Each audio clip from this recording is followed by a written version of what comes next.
સુરત શહેર police commissioner Shri Anupamsinh Gehlot સરના માર્ગદર્શન હેઠળ તેમજ સ્પેશિયલ કમિશનર સેક્ટર 1 બાબંગ જમીર સર, ડીસીપી ઝોન 1 સરની સૂચના અને માર્ગદર્શન હેઠળ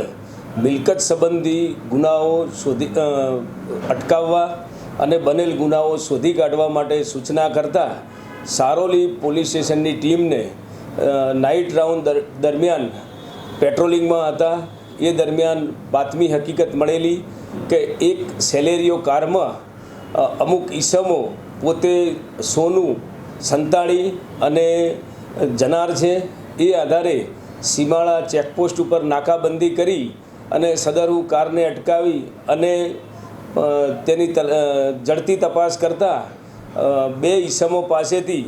પોતાના પેન્ટ શર્ટની અંદર એટલે કે શર્ટિંગ કરેલું એના અંદરના ભાગમાં પ્લાસ્ટિકની થેલીની અંદર એક ઈસમ પાસેથી 5 પેકેટ અને બીજા ઈસમ પાસેથી 3 પેકેટ એમ સોનું ભરેલે મુદ્દામાલ મળી આવેલો,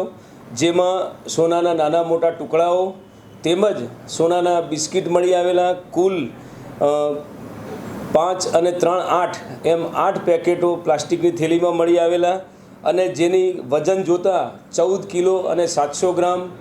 જેની કિંમત 8,57,96,282 તેમજ બંને આરોપી પાસેથી 2 મોબાઈલ તથા સેલેરીઓ કાર જપ્ત કરવામાં આવેલ છે. બંને આરોપીઓને આ બાબતે સોના બાબતે પૂછપરછ કરતાં પોતાની પાસે કોઈ આધાર પુરાવા નહીં હોવાથી તેઓની શંકાસ્પદ હાલતમાં ધરપકડ કરવામાં આવેલ છે અને તપાસ ચાલુ છે.